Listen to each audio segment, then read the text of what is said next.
I don't know who instigated it, who started it, but I do know this. If it were DeAngelo Hall, who I like, by the way, who had a productive year, had 4 interceptions, didn't play bad. Remember last year he signed a 1-year deal to return to the Redskins, been very committed, dedicated to the Redskins. Obviously, they rewarded him in kind or whatever the case may be.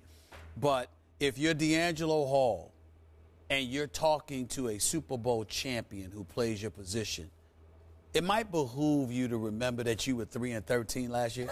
I mean, you don't. You're not just talking to somebody. Right. You're talking to a Super Bowl champion who played a pivotal role in Seattle winning a Super Bowl champion. Now, Richard Sherman, on the other hand, deference and respect to your elders, dudes that have been in the game a little bit longer, that have done it. It's a team game. You didn't win the Super Bowl by yourself. Earl Thomas, Cam Chancellor, and Bennett and Avril and the crew, they helped you along the way. Remember that too.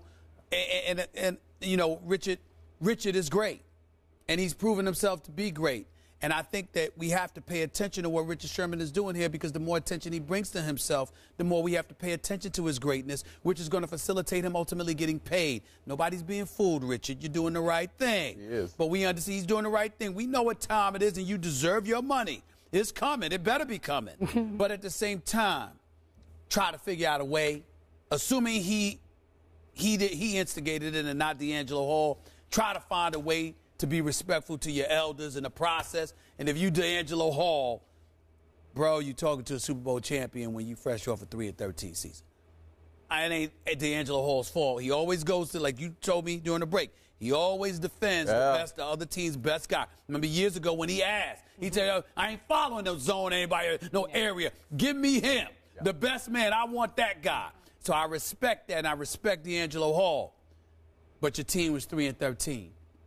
3-13 should not be engaging in any war of words with a Super Bowl champion. Period. But we're talking about cornerbacks, and I'm with you. And I'm not on either one side. Right. Matter of fact, I'm on Darryl Green's side, who ended up stepping in, saying, "Hey, let's go up and it's enough. Knock it off." I didn't know that. I'm glad Darryl Green did that. Chad Johnson did too. Yeah, he has no business. Chad Johnson. Darryl Green. That's Darryl Green. Chad Ochocinco Johnson has no business telling anybody to chill. Okay. Some would argue he's the one that started all this. Yeah, exactly. I would agree with that. But go. At the same time, we're talking about two corners. And when you're talking about the cornerback position, you're talking about the ultimate confident in their abilities. They have to have that Muhammad Ali type of mentality on the outside. It's me against the world. No one's out there to protect me. And Deion Sanders used to always say, hey, I'm out there on the Autobahn playing against the best of the best, the Jerry Rices of the world. Yeah. You better have some confidence in what you do. So I understand that part of it. I like the trash talking a little bit in some instances, but in this situation, listen, you got to respect both games. DeAngelo Hall has, for years, even in his days in Atlanta, followed the best guy on the field. Yep. Right. Whether it was good or bad, he followed the best guy on the field. So you got to give him props for that. Richard Sherman, like you said, he just came off a Super Bowl win. I mean, how do you talk trash to a Super Bowl champ? I've been that Super Bowl champ. I understand that you can't really talk trash to me when I'm holding up the trophy. But in this situation, man, both of these guys have to just chill out. Understand, I know they're bored. It's the offseason. Right. They're trying to build things back up. Hey, let it go. Be men about it. So you're not on the side? I'm on Darryl Green's side. Okay. Hey, let's move on from that. All right. It's childish. I am bottom line on Richard Sherman's side here, and I think you were when you got to the end of your remarks. In the big picture, you're on Richard Sherman's side. DeAngelo started this the way I viewed it. He fired the first tweet shot. That's why I was asking who started it. He did. I didn't know who started it. And you know what struck me? Let's see. I thought DeAngelo went Richard Sherman on Richard Sherman, because I remind you, Richard Sherman at first, I'm going back 2 years, made himself a household name by going after big people. He went after Tom Brady. What are you laughing about? No. Go ahead. You all right? I'm good. You just read something? I'm good. Okay. All right. Well, you're always reading your phone. I don't know what you're doing. Okay. Richard Sherman at first made himself a household name by attacking, remember this, Tom Brady after a game up in Seattle 2 years ago. Then he engaged in a Twitter war. He started it with Revis, and I think we both said on TV, Revis, why would you stoop to fire back? You're better than this. Because at that point, Richard Sherman was just this guy up in Seattle who looked like he had a promising future, but he had not backed it up yet.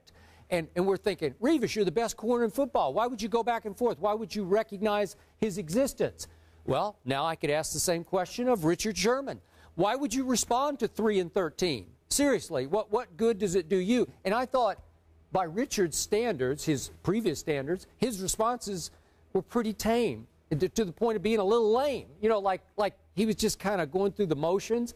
There was no real animosity or emotion in his responses to DeAngelo, who's now trying to put himself back on the national map by going after the biggest guy in pro football, the guy who backed up some of the biggest trash talk ever by winning the Super Bowl, by making the play that got them to the Super Bowl. So I applaud that, and I'm still on his side, but Richard Sherman might get to the point where he just sniffs at this stuff and says, who the heck is that guy? I don't And that would have been his best option. Right? Yeah. That would have been his best option. Yeah, just let DeAngelo hang out there. Right? Well, he rounded off the Twitter debate by saying he was motivated by this. He said his conversation with DeAngelo Hall and LeGarrette Blount just basically motivated him. Well, he could be motivated, and that's great. And it's beautiful for him to be motivated, because if you're a Super Bowl champion and you're motivated, that just shows you're not resting on your laurels. Yep. In the case of DeAngelo Hall, I got news for you. You can't prove much if your team loses 13 games again.